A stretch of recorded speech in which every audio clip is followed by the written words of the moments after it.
All right, breaking right now, President Joe Biden addressing the nation for the first time since the election. I send it to the Rose Garden at the White House. Good morning, good morning. Thank you, please. Thank you.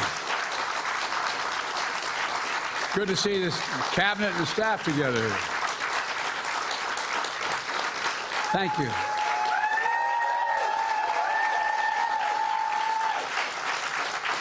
Thank you, thank you, thank you. Please. Thank you, thank you, thank you. It's good to see you all. Particularly good to see my granddaughter sitting in the front row here. Hi, Finn. How are you, honey? For over 200 years, America has carried on the greatest experiment in self-government in the history of the world. And that's not hyperbole, that's a fact. We're the people. The people vote and choose their own leaders, and they do it peacefully. And we're in a democracy. The will of the people always prevails. Yesterday, I spoke with President-elect Trump to congratulate him on his victory. And I assured him that I'd direct my entire administration to work with his team to ensure a peaceful and orderly transition. That's what the American people deserve. Yesterday, I also spoke with Vice President Harris. She's been a partner and a public servant. She ran an inspiring campaign, and everyone got to see something that I learned early on to respect so much, her character. She has a backbone like a ramrod. She has great character, true character. She gave her whole heart and effort, and she and her entire team should be proud of the campaign they ran. You know, the struggle for the soul of America, since our very founding, has always been an ongoing debate and still vital today. I know for some people, it's a time for victory, to state the obvious. For others, it's a time of loss. Campaigns are contests of competing visions. The country chooses one or the other. We accept the choice the country made. I've said many times, you can't love your country only when you win. You can't love your neighbor only when you agree.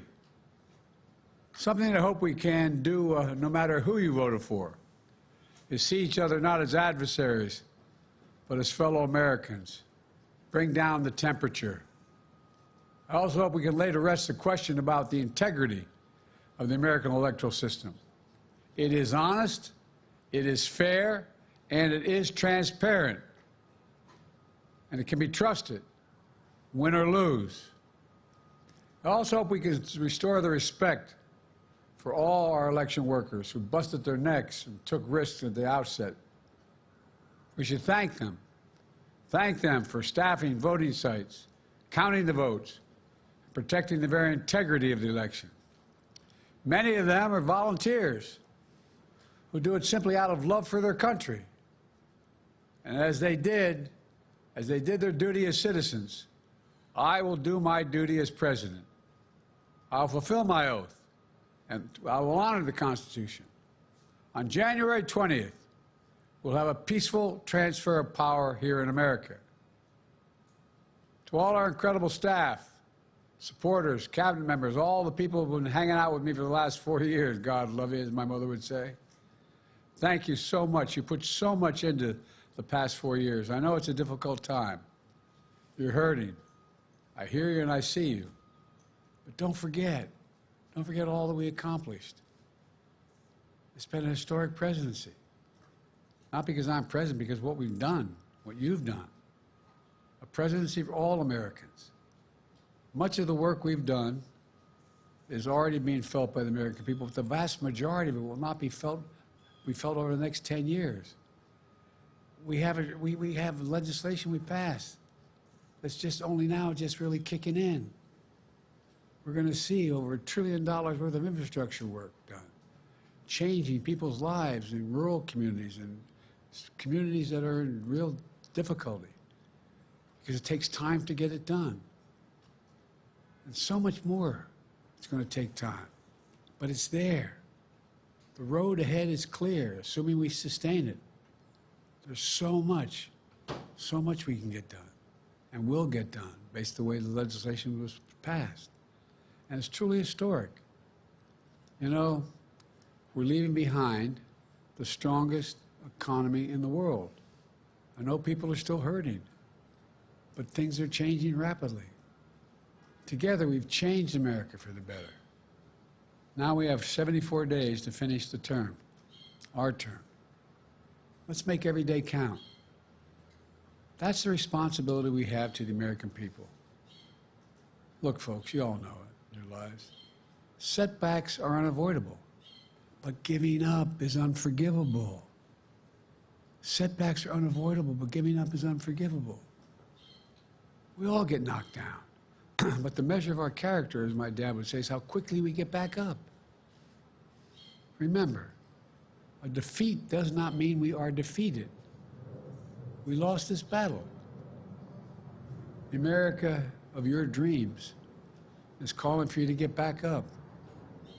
That's the story of America for over 240 years and counting. It's a story for all of us, not just some of us. The American experiment endures. We're going to be okay, but we need to stay engaged. We need to keep going. And above all, we need to keep the faith. I'm so proud to have worked with all of you. I really mean it. I sincerely mean it. God bless you all. God bless America. And may God protect our troops. Thank you, thank you, thank you.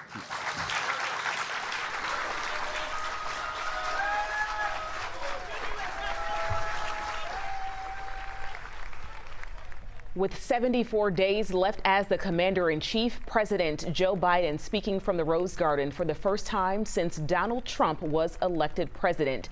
A very passionate and compassionate speech for those who may still feel the weight of the loss in the election, hoping for a different outcome. But I love the inspiration he left, talking about getting back up and how you respond to it and just the path to the future as President-elect Trump heads back to the White House.